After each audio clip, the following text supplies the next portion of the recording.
अब दूसरे श्लोक में इन्होंने अनुवाद स्वयं ही किया है। अधः माने नीचे, अधः माने नीचे, अधः। तो हम यहाँ इसको ठीक कर लेंगे या जो सही बनता है, अधः शाखम, ऊपर को जड़ वाला और नीचे को शाखा वाला, ये उल्टा लटका हुआ संसार रूपी वृक्ष है। अब ये देखिएगा, ये है वो, इस गीता ज्ञान दाता इसके विषय में बोल रहा है। ऊपर को जड़ वाला और नीचे को शाखा वाला, ये संसार रूपी उल्टा लटका हुआ वृक्ष है। और जो संत इसको मूलते लेकर तना की है, डार क्या है, शाखा कौन है और पत्ते क्या हैं, इनको न्यारे न्यारे छंद यानी विभाग बता देगा इसके। स वेदवित, वो वेद के तात्पर्य को जानने वाला है, वो तत्वदर्शी संत है। परमेश्वर कबीर जी ने पहले ही बता रखा था, अक्षर पुरुष एक पेड़ है, निरंजन वा की डार और तीनों देवा शाखा हैं, ये पात रूप संसार है। कि कबीर परमात्मा स्वयं ही एक तत्वदर्शी संत की भूमिका करने आप ही आते हैं, अपने यथार्थ ज्ञान, अपनी जानकारी आप ही बताने के लिए।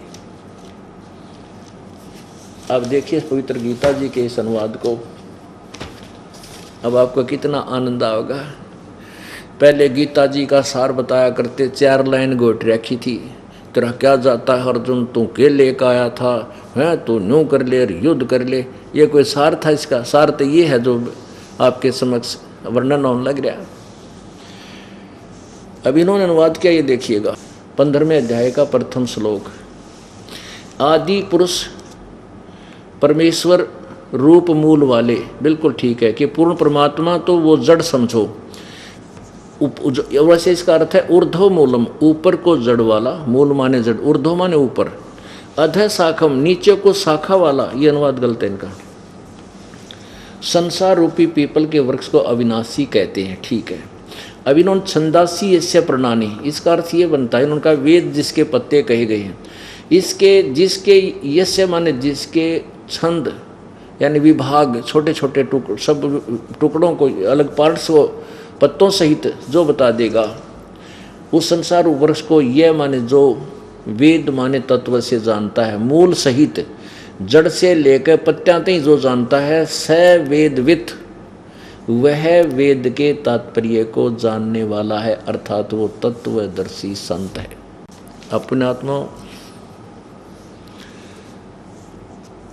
अपने पवित्र सदग्रंथ कितने अनमोल खजाने से भरे हुए हैं, अमृत ज्ञान से युक्त हैं, परिपूर्ण हैं।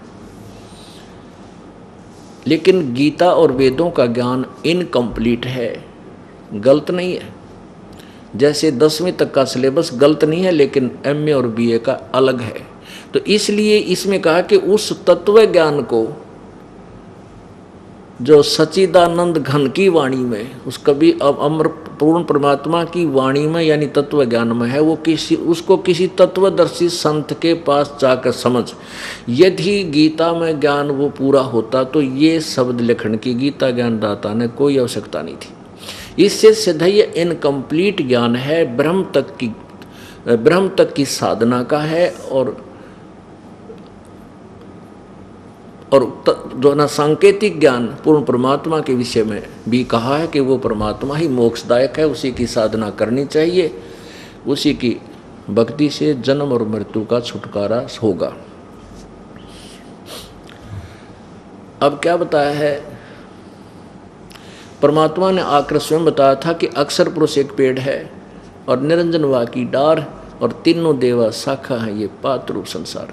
तो गीता ज्ञान दाता ने अध्याय नंबर 15 के श्लोक 4 में फिर स्पष्ट किया है कि जब तुझे तत्वदर्शी संत मिल जा, उस तत्व ज्ञान रूपी शस्त्र द्वारा इस अज्ञान रूप उलझे हुए इस उलझेड़े को काट कर संसार रूपी वृक्ष की सृष्टि रचना को समझकर उसके बाद उस परम पद परमेश्वर की खोज करनी चाहिए, जहाँ जाने के बाद ये संसार प्राणी फिर लौटकर कभी संसार में नहीं आता। क्योंकि गीता ज्ञान दाता अपने बारे में कहता, मेरी भी मृत्यु, तेरी भी मृत्यु, सबकी मृत्यु जो मेरी शरण में रहेंगे। फिर उस पर तत्व ज्ञान को तत्वदर्शी संतों से समझकर उसके पश्चात उस परम पद परमेश्वर के उस परम पद की खोज करनी चाहिए। देखिएगा श्रीमद् भगवद गीता जी इसी अध्याय नंबर 15 के और श्लोक नंबर 4 में अब क्योंकि ये शॉर्ट में सुनाना पड़ेगा, बहुत लंबा चैप्टर है और समय होने की तैयारी कर रहा है, इसलिए संक्षेप में बता रहा हूँ। 15वां अध्याय, अब ये 4था श्लोक, तीसरे से लेते हैं। उस संसार वृक्ष का स्वरूप जैसा वैसा यहाँ विचार काल में, वो इस संसार वृक्ष का स्वरूप जैसा कहा है, ये तीन नंबर मंत्र है, वैसा यहाँ विचार काल में। गीता ज्ञान दाता कहता है कि तेरे और मेरे इस गीता ज्ञान में, यानी इस डिस्कशन में मैं पूर्ण रूप से नहीं बता सकता, नहीं कहा जा सकता, क्योंकि नहीं कहा बताया जा सकता या विचार काल में नहीं पाया जा सकता। क्यों जाता? क्योंकि न तो इसका आदि है न अंत था, न इसकी अच्छी प्रकार सतिथि है। इस अहमता ममता वासना रूपी दृढ़ यानी सुविरूढ़ मूलम, अति दृढ़ मूल वाले संसार रूपी पीपल के वृक्ष को दृढ़ेन असंग शस्त्रेण, दृढ़ वैराग रूप शस्त्र द्वारा काटकर नहीं, असंग शस्त्रेण का अर्थ है यहाँ पर तत्व ज्ञान रूपी शस्त्र द्वारा काट के, यानी उस ज्ञान द्वारा समझकर उसके बाद है चौथे श्लोक में कहा है 15वें अध्याय के में, उसके पश्चात उस परम पद परमेश्वर को भली भांति खोजना चाहिए, जिसमें गए हुए पुरुष यानी साधक फिर लौटकर संसार में नहीं आते, और जिस परमेश्वर से इस पुरातन संसार रूपी वृक्ष की प्रवृत्ति विस्तार को प्राप्त हुई, अर्थात जिस भगवान ने इस संसार रूपी वृक्ष यानी संसार की रचना की है, सृष्टि रचना की है, उसी आदि पुरुष नारायण की मैं शरण हूँ। गीता ज्ञानदाता कहता मैं भी उसी की शरण में हूँ। इस प्रकार दृढ़ निश्चय करके उस परमेश्वर का मनन और निधिध्यासन करना चाहिए। इससे क्या सिद्ध हो गया कि गीता ज्ञानदाता भी जन्म मृत्यु में, और इसके द्वारा बताएगी साधना से भी जन्म मृत्यु समाप्त नहीं हो सकती, क्योंकि तत्वदर्शी संत की खोज करके और फिर उस परमेश्वर के उस परम पद की खोज करो, जहाँ जाने के बाद फिर कभी जन्म मृत्यु नहीं होती। तो वो ट्रीटमेंट ये दास आपको देगा। कबीर परमेश्वर की वो जड़ी है।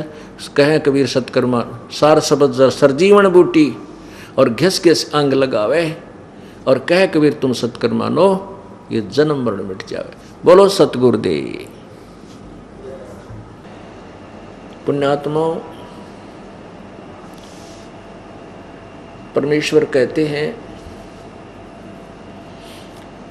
कि न जाने कौन से जन्म का आपका ये पुण्य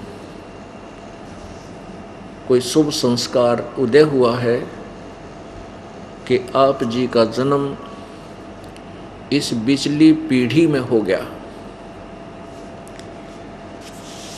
आप जी का मनुष्य जीवन इस बिचली पीढ़ी में हुआ है,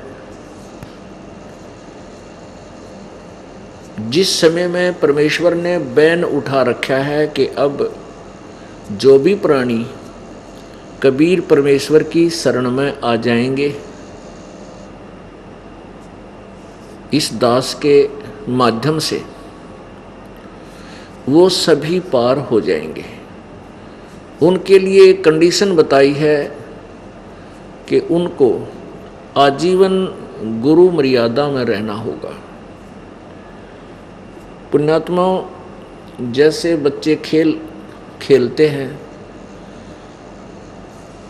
कोई किसी गेम में खेलता है, कोई किसी खेल में खेलता है, तो उनके कुछ नियम होते हैं।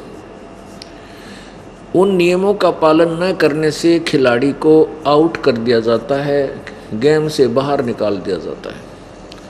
तो उस गेम में वो यूजलेस हो गया, उस खेल में वो फेल हो गया। तो पुण्यात्मा, सबसे पहले सावधानी हमने ये रखनी है कि आप इस परमेश्वर के परमात्मा पाने वाले इस खेल में सेलेक्ट हो गए। आप परमात्मा के खेल के खिलाड़ी हो। आप जी ने सबसे पहले सबसे अधिक फाउल होने से बचना है, मर्यादाओं का पालन करना है, आजीवन करना है। इनको लक्ष्मण जैसी रेखा समझकर आपने इनके अंतर्गत रहना है। फिर आपका मोक्ष, आपकी जन्म मृत्यु का छुटकारा बिल्कुल निश्चित है, डेफिनेट है। उसके साथ साथ आपके ऊपर जितने भी संकट यहाँ आए हैं, आए हुए हैं या आने वाले हैं, उन सब से परमात्मा आपको बचाएगा। पुण्यात्माओं, परमेश्वर कबीर जी स्वयं आकर के एक तत्वदर्शी संत की भूमिका करते हैं, स्वयं ही एक दास बनते हैं, हमारे लिए एक उदाहरण पेश करके जाते हैं कि एक भक्त में कैसे गुण होने चाहिए। जैसे परमेश्वर सर्वशक्तिमान होते हुए कबीर जी सारी ब्रह्मांडों का रचनहार, संसार रूपी वृक्ष की जड़ मूल, जो सब तीनों लोकों में प्रवेश करके सबका धारण पोषण करने वाले वो परमेश्वर, और स्वयं एक झोंपड़ी डाल करके रहा करते थे और कपड़ा बुनते थे, कपड़ा बुनने की लीला करते थे। वो क्यों करते थे? इसलिए करते थे कि आपके मन का ये वहम निकल जा, ये भ्रम दूर हो जाए कि परमात्मा पाने के लिए तो ऊंच एक जुलाहा जाति में आए परमात्मा, तो वो यही सिद्ध करना चाहते थे कि उस समय एक विशेष धारणा फैला रखी थी कि भक्ति और शिक्षा तो ब्राह्मण ही कर सकते हैं, उच्च जाति के ही कर सकते हैं, और छोटी जो अन्य जाति वालों को तो मंदिर में जाना भी अलाउड नहीं था। तो परमात्मा ने यही फटक निकाली थी उन नकली गुरुओं और ऋषियों की कि परमात्मा पाने के लिए मनुष्य शरीर हो, परम संत उसे मिल जावे, भक्ति श्रद्धा से करता हुआ वो किसी भी जाति का, चाहे वो शूद्र है, चाहे क्षत्रिय है, चाहे वैश्य है या ब्राह्मण, सभी भक्त परमात्मा प्राप्ति कर सकते हैं। परमात्मा कोई लिमिटेशन नहीं लगाया करते, क्योंकि सभी आत्मा परमात्मा की हैं। मनुष्य शरीर सभी जाति और धर्म वालों का सेम है, एक जैसा है। तो परमात्मा पाने के लिए मनुष्य शरीर होना आवश्यक है। आपके पास मनुष्य शरीर है और तत्वदर्शी संत परमेश्वर ने ये दास भेज दिया आपके लिए, तो आपका बहुत सौभाग्य है। तो हमने ज़्यादा धन की इच्छा नहीं रखनी चाहिए। वैसे तो परमात्मा जो चाहे सो कर देगा आपके लिए, धन भी दे देगा, इतना दे देगा कि आपने हाथ जोड़ने पड़ेंगे भगवान, और ना दियो कदे यहीं उलझ जाए। क्योंकि ये ज्ञान की जो आपको रोशनी टॉर्च दी जाती है, लालटेन दी जाती है, इसकी रोशनी में, तत्व ज्ञान के प्रकाश में आप ठोकर नहीं खा सकते। आपको पता लग जाएगा कि ज़्यादा धन आपके जीवन का, आपके ज्ञान का झाड़ बन जाएगा। फिर आप केवल इतनी ही प्रार्थना करोगे, और ऐसी ही प्रार्थना करनी चाहिए कि साईं इतना दीजिए जिसमें कुटुंब समावे, हम भी भूखे ना रहें, अतिथि ना भूखा जावे। इससे अधिक यदि हम डिमांड करते हैं तो हम तत्व ज्ञान से, आध्यात्मिक ज्ञान से परिचित नहीं हुए हैं अभी। पुण्यात्माओं, हम परमात्मा के बच्चे हैं और अब हम उसके पास पहुंच गए हैं, उसकी शरण में आ गए हैं। अब उसने देखना अपने बच्चों को, अपने बेटे और बेटी को किस चीज़ की आवश्यकता है।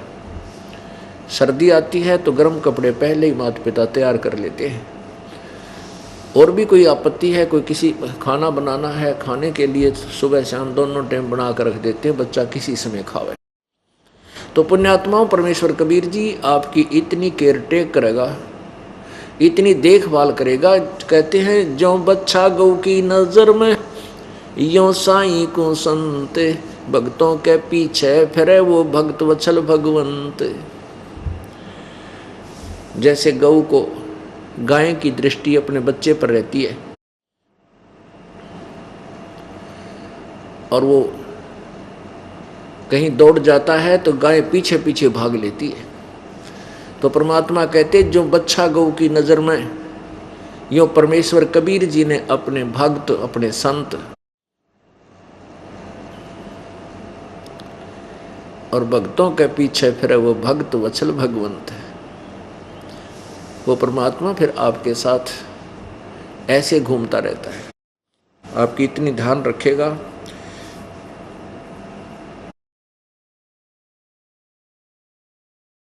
पुण्यात्माओं,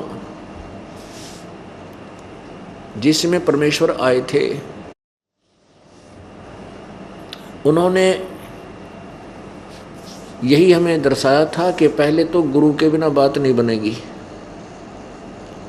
इसलिए समर्थ शक्ति होते हुए भी उन्होंने गुरु मर्यादा बनाए रखा। स्वामी महर्षि रामानंद जी एक ब्राह्मण थे, काशी में उनको गुरु बनाया, जिसमें छुआछूत चरम सीमा पर थी। छोटी जाति वालों को, इनको अनुसूचित जाति वालों को ब्राह्मण लोग निकट भी नहीं आने देते थे। वैसे तो अन्य जाति वाले भी बहुत भेदभाव रखते थे, पर ब्राह्मणों ने तक कलमा तोड़ रखी थी। उनको ब्राह्मण नहीं कह सकते, ब्राह्मण कह सकते। ब्राह्मण कहने का भाव यह है कि जो ब्राह्मण है वो तो उसकी दृष्टि ही न्यारी हो जाती है। ब्राह्मण मीन वो भक्त जो परमात्मा के विषय में परिचित हो चुका है। फिर उसको जाति मजहब नहीं, उनको केवल इंसान दिखाई देते हैं, एक आत्मा नजर आते हैं, एक जीव दिखाई देते हैं। उनके प्रति उनका प्यार रहम विशेष बन जाता है। तो पुण्यात्माओं, उस समय रामानंद जी को, स्वामी रामानंद जी एक सुप्रसिद्ध महर्षि थे, ब्राह्मण थे। उनको गुरु धारण किया। वैसे तो रामानंद जी नहीं ऐसा कुछ करते, क्योंकि वो जाति पाति का बहुत भेदभाव रखते थे। परमेश्वर ने एक लीला की थी। परमेश्वर 5 वर्ष की आयु के थे। उस समय रामानंद जी के एक शिष्य विवेकानंद के साथ परमात्मा का एक सत्संग हुआ था। ऋषि विवेकानंद जी सत्संग कर रहे थे और कह रहे थे कि ब्रह्मा विष्णु जी सर्वशक्तिमान हैं, सर्वेश्वर हैं, महेश्वर हैं। यही 3 रूप धारण करके ब्रह्मा और विष्णु शिव रूप धारण करके सृष्टि सतिथि संहार करते हैं। इनके कोई माता पिता नहीं है। ये समृद्ध शक्ति है, पूजा के योग्य है। परमेश्वर कबीर जी ने जब 5 वर्ष की आयु के थे, उनके सत्संग में ही खड़ा होकर के सत्संग के उपरांत कहा था, स्वामी जी मुझे कुछ शंका हुई है आपके वचनों से, क्या मैं अपना समाधान करवा सकता हूँ? ऋषि विवेकानंद जी ने कहा कि हाँ बच्चा पूछो, क्या शंका हुई? कबीर जी ने कहा था कि मैंने एक कथा सुनी थी शिव पुराण की। एक ब्राह्मण शिव पुराण पढ़ रहा था, सुना रहा था। मैंने उसमें सुना था, उसमें लिखा है रुद्र संहिता अध्याय 6 और 7 में कि प्रकृति और काल रूपी ब्रह्म से, शिव जी से, सदा शिव से विष्णु की उत्पत्ति हुई और ब्रह्मा का भी जन्म दुर्गा और काल से हुआ। ये इनके माता पिता हैं। देवी पुराण के 3रे संगंध में मैंने एक ब्राह्मण से सुना था, वो कह रहा था कि दुर्गा स्वयं भगवान विष्णु स्वीकार करता है कि हे माता तुम शुद्ध स्वरूपा हो और मैं और ब्रह्मा ये सब संसार आप ही से उद्भासित हो रहा है। मैं ब्रह्मा और शंकर आप ही कृपा से विद्यमान हैं। हमारा तो आविर्भाव अर्थात जन्म, तिरोभाव अर्थात मृत्यु हुआ करता है। हम अविनाशी नहीं हैं, हम नित्य नहीं हैं, तुम ही नित्य हो, प्रकृति देवी हो। भगवान शंकर भी कहता है कि हे माता, यदि विष्णु जी के बाद उत्पन्न होने वाले ब्रह्मा जी आपके पुत्र हैं तो क्या मैं तमोगुणी लीला करने वाला शंकर आपका पुत्र नहीं हुआ? श्री देवी पुराण 3 स्कंद अध्याय 5 और 6 पृष्ठ 123 पर गीता प्रेस गोरखपुर से प्रकाशित। इस बात को सुनकर विवेकानंद ऋषि एकदम स्तब्ध रह गया और उसने उसी समय वो स्कंद खोले और देखा। ज्यों का तो विवरण था, लेकिन वो था संस्कृत में।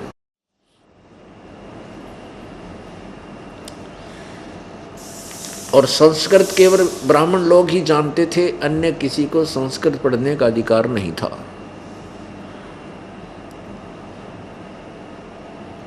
अब देख कर आंखों देखा, सत्य को देख करके भी नहीं माना वो महिमा का भूखा, वो नकली ऋषि विवेकानंद। अब मुख्य उद्देश्य, मुख्य जो पॉइंट था, उस विषय को बदलते हुए निरुत्तर हो जाने के कारण कहता है, तू कौन है, किस जाति से संबंध रखता है, तूने ये तिलक क्यों लगा रखा है? परमात्मा ने जानबूझकर उसने वो श्रृंगार कर लिया था, जैसा ये वैष्णव साधु किया करते हैं। क्या तूने कोई गुरु बना रखा है? अब परमात्मा कबीर जी तो बोलने भी नहीं मिले थे। उसी समय वहां उपस्थित श्रोताओं ने कहा, स्वामी जी ये तो नीरू दानक का बेटा है, नीरू जुलाहे का पुत्र है। अरे क्या तूने उपदेश ले रखा है, तिलक क्यों लगाया है? अब परमात्मा कबीर जी ने कहा कि हाँ जी मैंने उपदेश ले रखा है, गुरु धारण कर रखा है। विवेकानंद ऋषि ने पूछा, कौन तेरा गुरु है? कि जो तेरा गुरु है स्वामी जी वही मेरा गुरु है।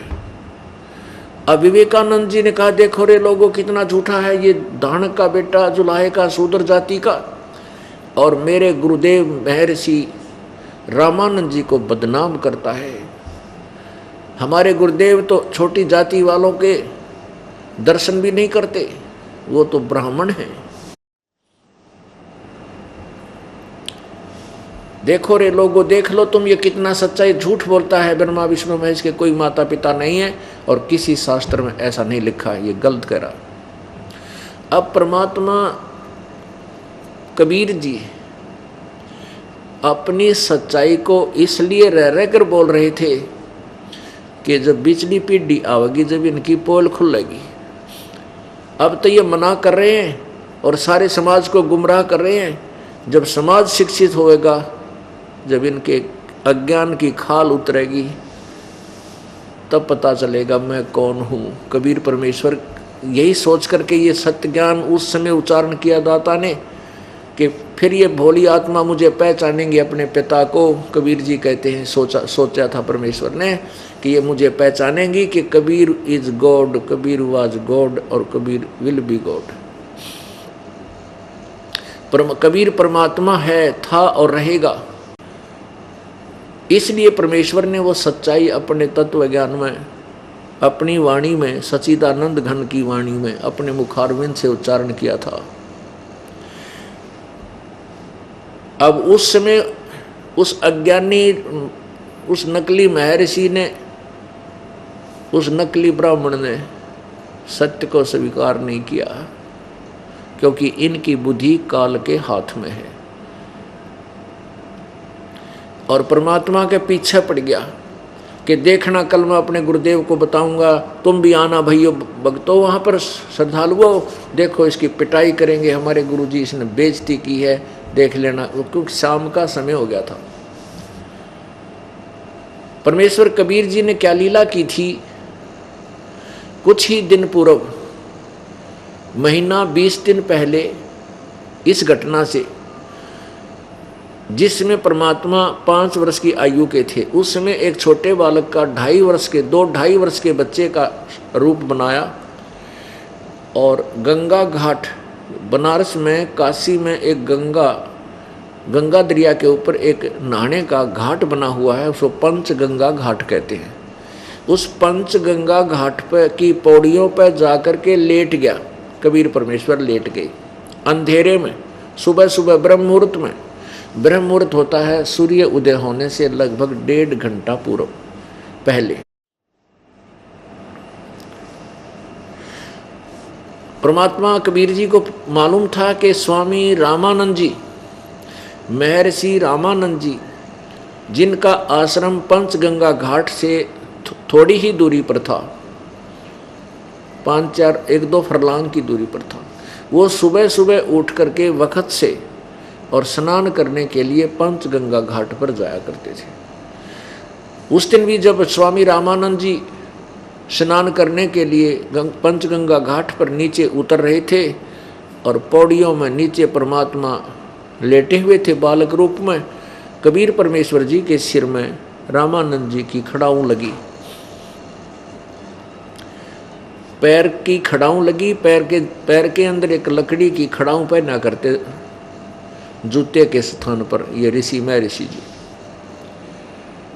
वो खड़ाऊं कहलाती है। वो खड़ाऊं यानी वो जूता लगा सिर में लकड़ का।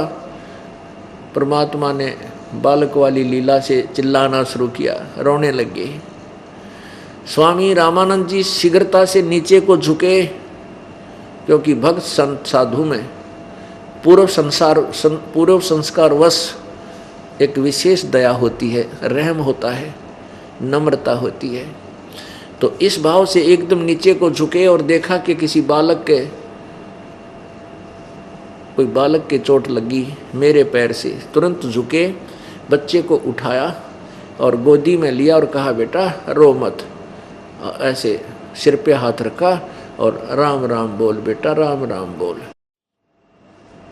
राम के नाम से दुख दूर होते हैं। उस समय क्या हुआ कि स्वामी रामानंद जी एक कंठी डाले हुए थे गले में, कंठी एक तुलसी के मणके की, एक तुलसी लकड़ी का एक मनिए वाली एक वो माला गले में डालते हैं, जिससे वैष्णव साधु की पहचान होती है कि ये उपदेशी है। जो उपदेश लेता है वैष्णव संत से, वो एक मणिये की कंठी देते हैं, माला, उसको कंठी कहते, माला को। जो ही स्वामी जी झुके, उनके गले की माला निकल के वह कंठी कबीर परमेश्वर के गले में डल गई अंधेरे में। रामानंद जी को कोई ध्यान नहीं है।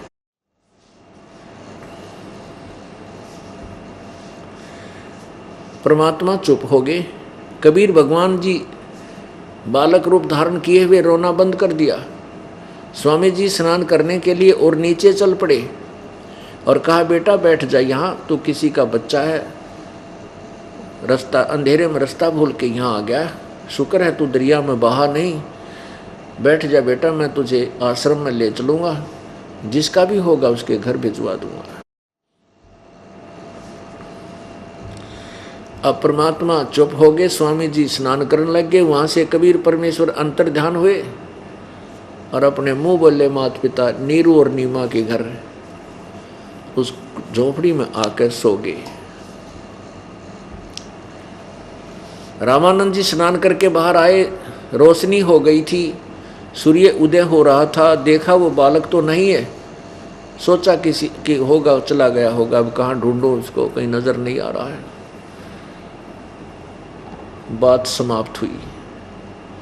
अब वो विवेकानंद जी ने जाकर रामानंद जी को नमक मिर्च लगा के कहा, एक धानक का लड़का, एक जुलाहे का बेटा बच्चा हमारी बेइज्जती कर रहा है, हमारी तो नाक काट दी स्वामी जी। वो कहता है मैंने स्वामी रामानंद जी से उपदेश ले रखा है। स्वामी जी वो तिलक लगाए बैठा था और सबके सामने मेरी बेइज्जती कर दी। यूँ कहा कि जो तेरा गुरु है वही मेरा गुरु है।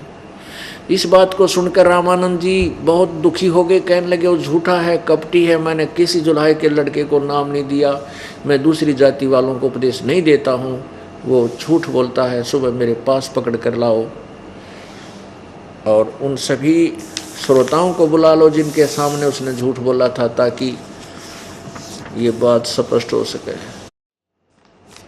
विवेकानंद तो पहले न्योता दे के आया था उनका कि तुम सब आइयो देखना, कल इसकी शात आएगी, इसकी सामत आएगी, गुरुजी पीटेंगे, डंडे लगाएंगे इसको झूठे को। अब सुबह सुबह परमेश्वर को वो विवेकानंद और उसके साथ 7-8 और 8-9 मस्टंडे लेकर लठर पहुंच गए कबीर परमेश्वर के द्वार पे। अब जो ही किसी व्यक्ति ने आकर बताया कि एक 8-9-10 ब्राह्मण आ रहे हैं और आपका घर पूछ रहे हैं, क्या कारण हो गया, तुम्हारे साथ कोई झगड़ा करने की नीयत से आ रहे हैं, तो नीरू नीमा समझ गए कि अवश्य इस बच्चे ने, कबीर ने इनको कितना छेड़ दिया। क्योंकि कबीर परमेश्वर जगह जहाँ भी ये सत्संग करते थे वहाँ जाकर के प्रश्न कोड कर देते थे, क्वेश्चन कोड कर देते थे, और उनके पास जवाब नहीं होता, और वो उलाना लेकर आया करते कि अपने लड़के मना कर लो ना, इस नाम पीटेंगे, ये हमारे रंग में भंग डालता है, जहाँ भी हम सत्संग कर रहे होते हैं वहीं जाकर कह देता है ऐसा नहीं है वैसा नहीं है, ये ब्रह्मा विष्णु महेश के माता पिता भी बताता है, ऐसा करता है, जो साधना हम बताते हैं उसको गलत बताता है, ये अच्छी बात नहीं है। तो उसकी माँ ने मुँह बोली माता थी, कबीर परमेश्वर के कोई माता पिता नहीं थे, वो स्वयं एक बालक रूप धार के, शिशु रूप धारण करके कमल के फूल पर प्रकट हुए थे। तो नीमा ने, नीरू नीमा जो निसंतान थे, वो परमेश्वर को घर ले आए थे और परमात्मा उनको माता और पिता कहा करते थे।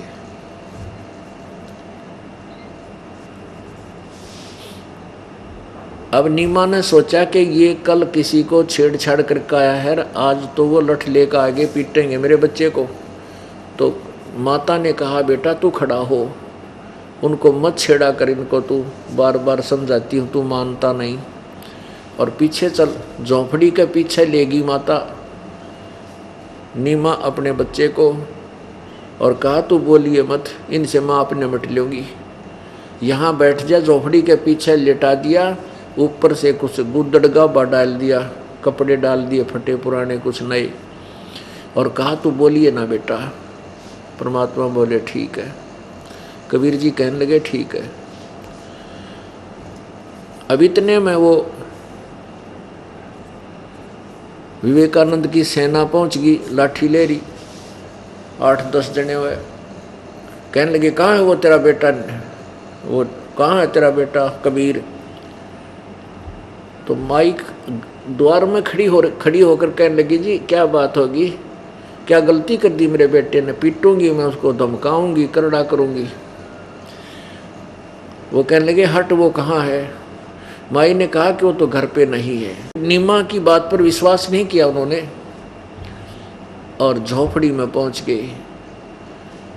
उसके साथ जो दूसरी अन्य जाति के थे वो उसने अंदर डाल कहा कि इनको सबको तलाशी लो, क्यों वो तो खुद ब्राह्मण था, उनका हाथ क्यों कर लावे।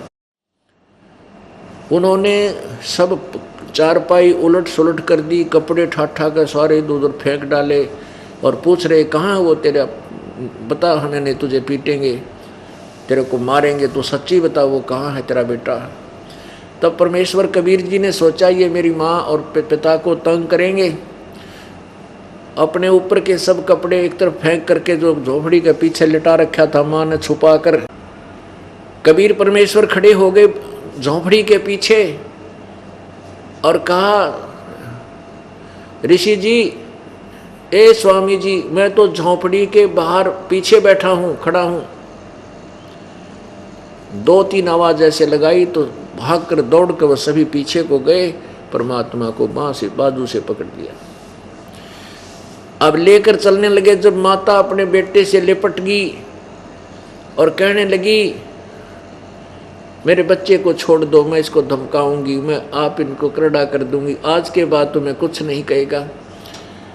लेकिन वो नहीं माने। उसको जब बच्चे को दृढ़ता से पकड़ लिया माई ने, तो उसको बहुत मारा पीटा नीमा को, और बेहोश करके गली में पटक दिया। जब नीरू चला अपने बच्चे को छुड़वाने के लिए, यही गति उस नीरू की कर दी, उसको भी कई चोटें मार दी। और परमात्मा कबीर जी को बाजू से पकड़कर घसीटते हुए ले गए।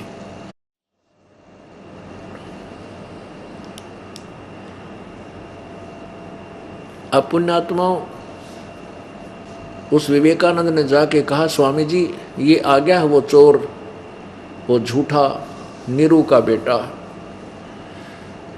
अब स्वामी रामानंद जी ने क्या कर रखा, झोंपड़ी अपनी कुटिया के द्वार पर एक पर्दा लगा रखा, और आप झोंपड़ी में बैठा, बाहर कबीर परमेश्वर खड़े, और साथ में वो विवेकानंद और उसके वो सैनिक, वो मस्टंडे, और हजारों की संख्या में दर्शक श्रोता वहाँ उपस्थित थे। तब कबीर परमेश्वर जी को रामानंद जी ने पूछा कि अब बोल तू कौन है, तेरी क्या जाति है,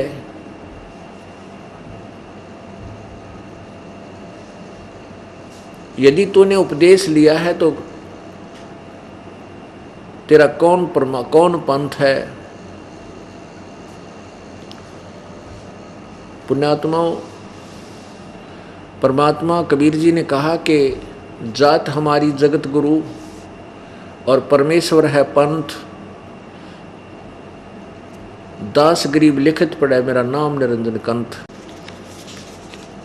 अब आपको परमेश्वर की वो वार्ता सुनाते हैं जो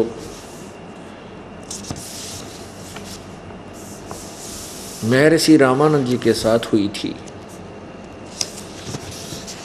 पुण्यात्माओं, परमेश्वर की महिमा सुनने के लिए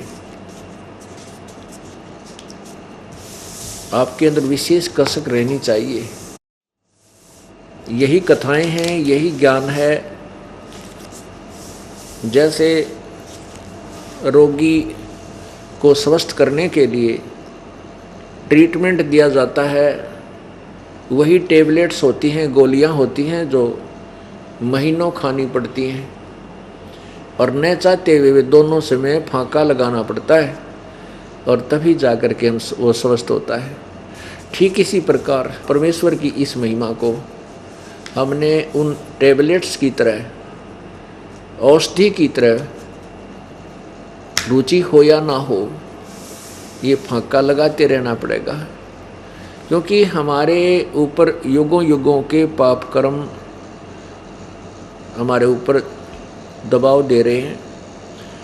हमारे संचित कर्मों में पाप कर्मों के ढेर बने हुए हैं, क्योंकि हमें शास्त्र अनुकूल साधना करने को नहीं मिली थी।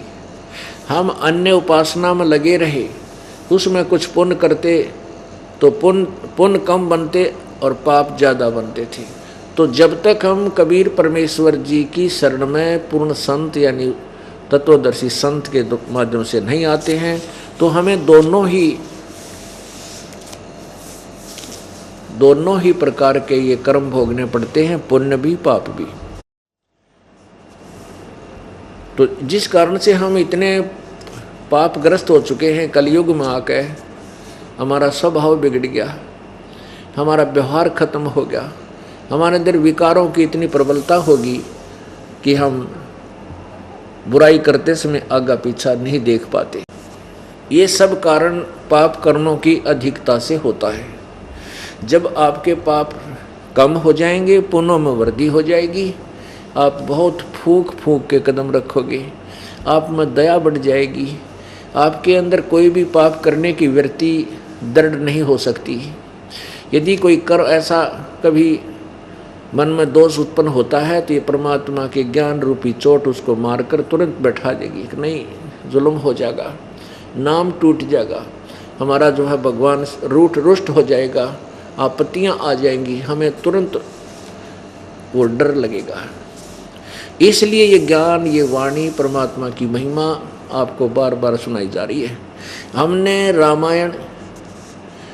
रामायण, श्री कृष्ण लीला, महाभारत आदि कथाएं ना जाने कितने वर्षों से सुन रखी हैं और वही सुनते सुनाते आ रहे हैं। हमारे अंदर वो बार बार सुनने से ऐसी दर्द होगी कि किसी को भी ऑब्जेक्शन नहीं रहा। ब्रह्मा विष्णु महेश जी की जो दंत कथा हमारे को सुनाई गई, 1, 2, 10, 20 हजारों के द्वारा वो एक ही कथा, एक ही तरह की वो दंत कथा, शास्त्र तत्व ज्ञान रहित ज्ञान हमें सुनाया गया। तो वो अज्ञान भी हमें ज्ञान नजर आने लग गया अधिक बार सुनने से, और नो ऑब्जेक्शन हो गया कि नहीं, ब्रह्मा विष्णु महेश के कोई माता पिता है नहीं, हमने फाइनल मान लिया। अब ये उन्हीं के इतिहास में लिखा है, उन्हीं के जीवन लीलाओं में, चरित्र में लिखा है, तो नासवान है, उनकी जन्म मृत्यु होती है, उनके माता पिता हैं। अब उस ज्ञान को भी हम इतना ही बार बार सुनेंगे तब हृदय में जाकर सेट होगा। इसलिए आपको यही कथाएं बार बार रिपीट की जाती हैं और इस परमेश्वर की वाणी के सुनने से आपके ज्ञान यज्ञ का पुण्य मिलता है।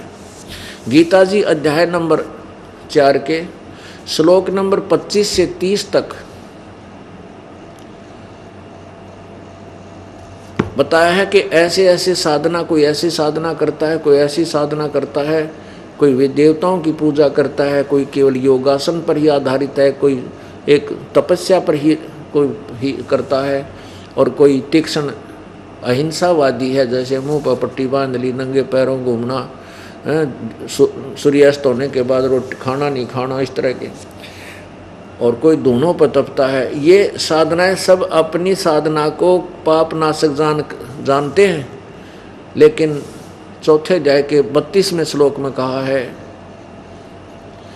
कि इस प्रकार के बहुत ज़्यादा विस्तार से अनुष्ठान, साधनाएं, ज्ञान कौन सी करने की है या ना करने की, वो सच्चिदानंद घन परमात्मा की वाणी में विस्तार से कहे गए हैं, वो तत्व ज्ञान में।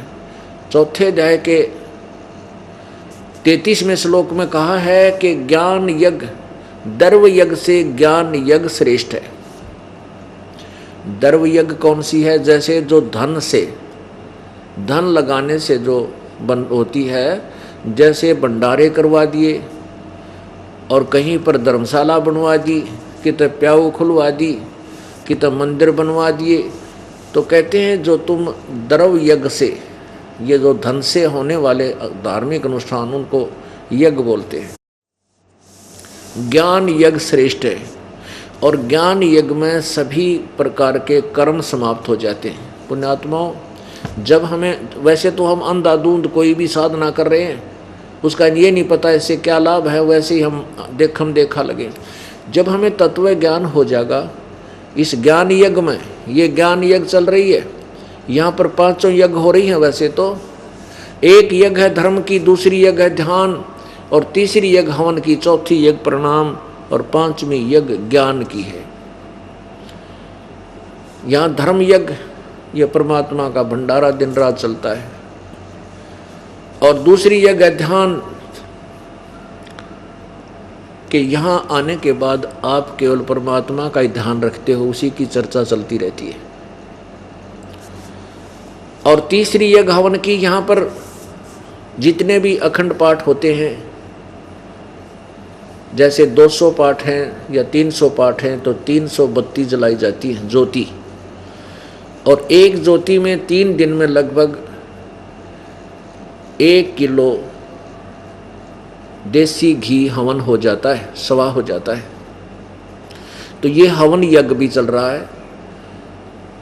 और फिर प्रणाम यज्ञ, चौथी यज्ञ प्रणाम है, जैसे हम दंडवत प्रणाम करते हैं, गुरुदेव को करते हैं, तो इस प्रकार वो भी हमारे यज्ञ होते हैं, धार्मिक पुण्य होते हैं। और 5वीं यज्ञ है ज्ञान की। तो ये ज्ञान यज्ञ जो सर्वोत्तम है, श्रेष्ठ है, वो आपको सुनाई जा रहा है, वो करवाई जा रही है, उसके ज्ञान बताया जा रहा है, इससे भी आपको पुण्य होता है। श्रोता को भी पुण्य होता है, वक्ता को भी पुण्य होता है।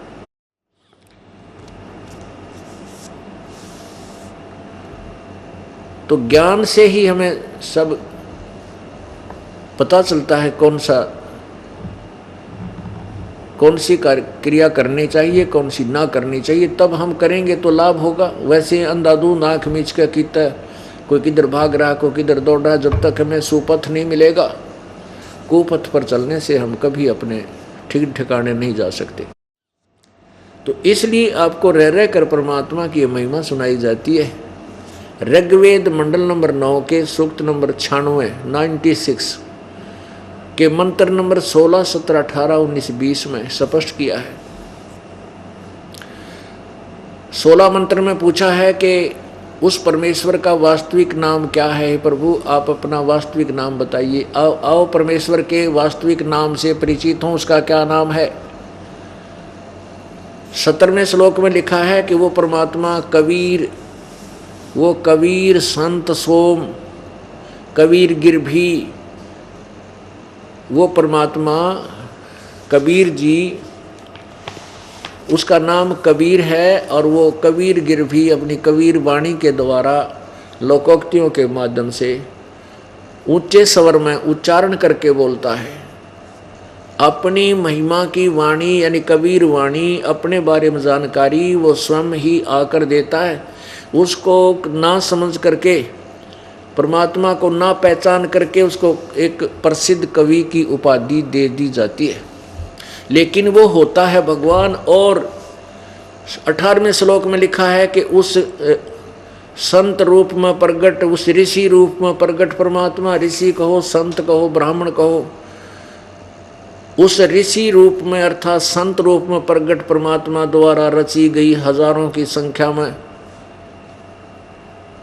अमृतवाणी उसके अनुयायियों को एक बहुत ही आनंददायक होती हैं। वो उनकी परमात्मा द्वारा वो कबीर वाणी में लिखी गई दोहे, शब्द, कविताओं, लोकोक्तियों को जब पढ़ते हैं, उनके अनुयायियों को बहुत ही स्वादिष्ट यानी बहुत अच्छी लगती हैं, मन भावनी होती हैं, स्वर्ग के तुल आनंददायक होती है। वह परमात्मा की वाणी उनको बहुत प्यारी लगती है। तो वो वाणी अब जैसे पुण्यात्माओं कबीर परमेश्वर ने ये भक्ति, अब काल शुरू हो गया, भक्ति युग। इस बिचली पीढ़ी के लिए अपने गवाह बनाने थे कि कबीर भगवान है, कबीर परमेश्वर है, सारी सृष्टि का रचनहार है। उसके लिए परमेश्वर ने 6-7 गवाह तैयार किए। वैसे तो गवाह 1 का 2 बतेरे, लेकिन परमात्मा ने पता था कि अज्ञान इतना छा गया है कि घने गवाह बनाने पड़ेंगे।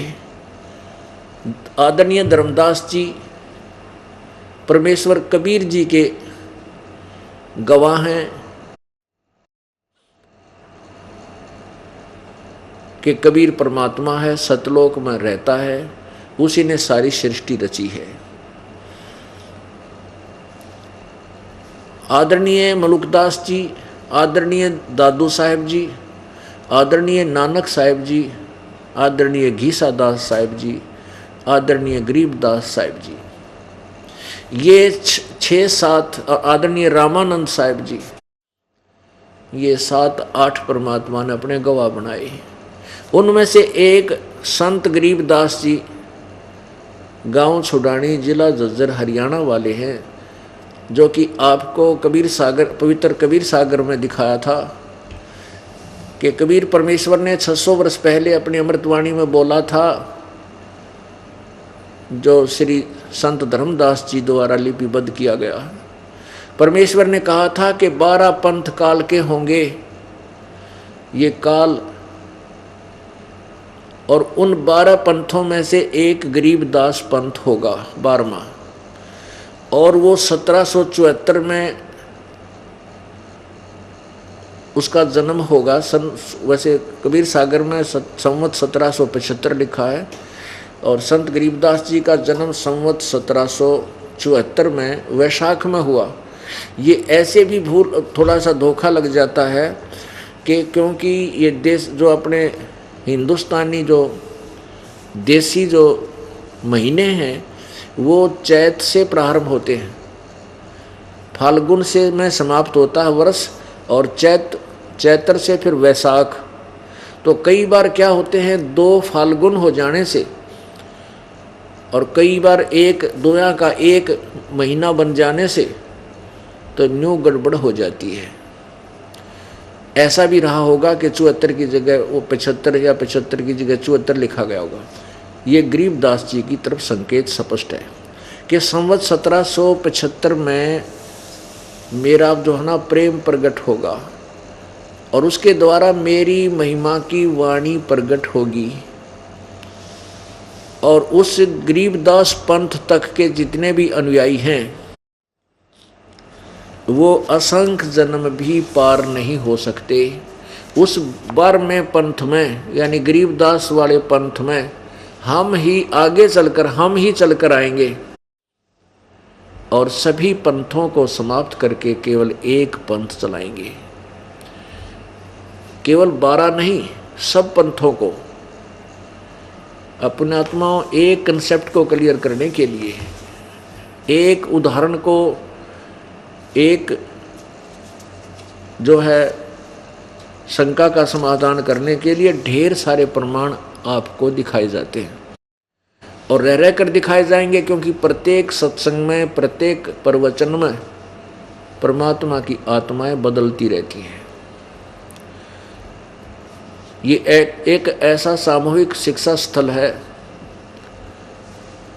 जिसमें विद्यार्थी बदलते रहते हैं, और जो पुराने हैं, जो बार बार सुनते हैं, उनको आनंद न्यारा आता है, क्योंकि खाना सुबह भी वही खाते हैं, शाम को भी वही खाते हैं, और दोनों समय इतना अच्छा लगता है पूछो मत।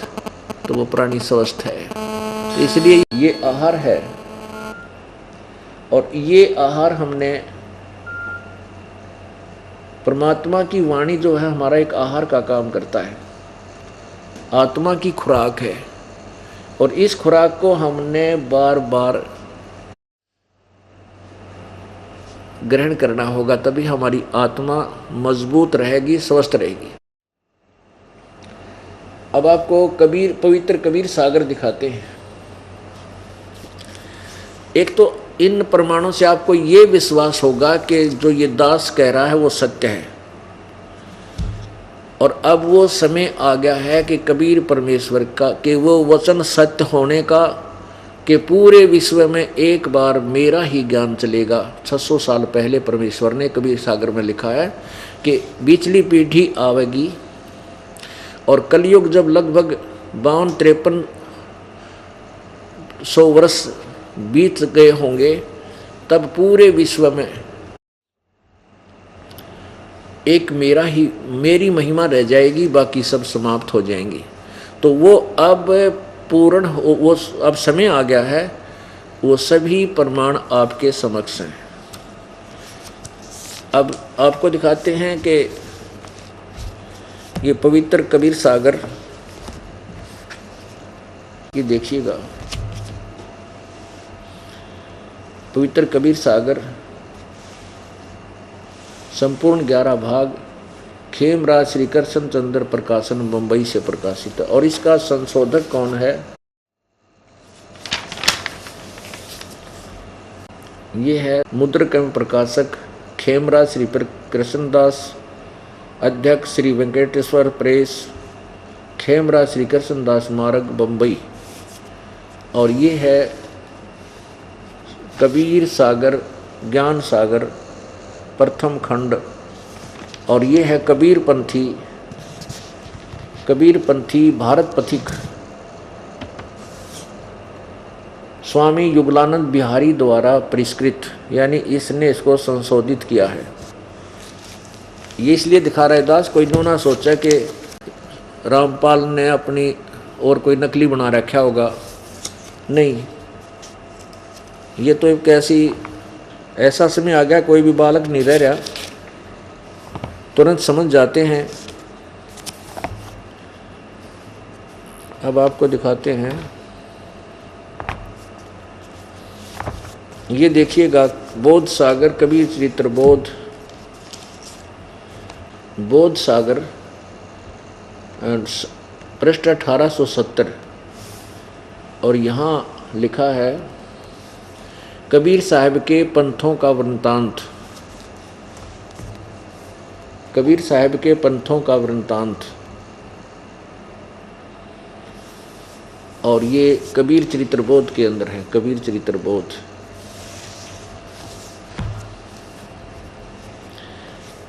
कबीर साहब के नंबर 1 है। इन्होंने यहाँ गलत लिखा है, बाकी कोई बात नहीं, हम इसको संशोधन भी करेंगे।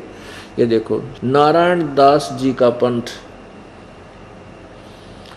1, दूसरा पंथ यागो दास जी का पंथ, तीसरा है सूरत गोपाल पंथ, और चौथा है मूल निरंजन पंथ, और 5वां है टकसारी पंथ, छठा है भगवान दास जी का पंथ, 7वां सतनामी पंथ, और 8वां है कमाली पंथ, यानी कमाल का पंथ, कमालीय पंथ है। यो कमाल का, जो कबीर साहब का एक शिष्य जो मुर्दा जिंदा किया था, फिर बाद में गुरुद्रोही हो गया था, वो पंथ है। राम कबीर पंथ 9वां, 10वां प्रेम धाम की वाणी पंथ, और 11वां है जीवा पंथ, और 12वां है गरीबदास पंथ। ये गरीबदास पंथ में से दास का संबंध है, ये 12वां। अब यहाँ और क्लियर किया है, ये देखिएगा कबीर वाणी पृष्ठ 136 पे बोध सागर में, ये देखो, 12 पंथ चलो सो भेद, यानी 12 पंथों के विषय में जानकारी ये कहाँ से चले। अब यहाँ इन्होंने थोड़ी सी गड़बड़ की है, जो यहाँ सत्य है, वाणी में सत्य है, कबीर परमेश्वर की वाणी में बहुत सत्य है। क्या लिखा है कि 12 पंथ काल फुरमाना, भूले जीव न जाव ठिकाना। इन 12 पंथों में काल का ही संदेश है। ताते आगम कह हम राखा, वंश हमारा चूड़ामणि शाखा।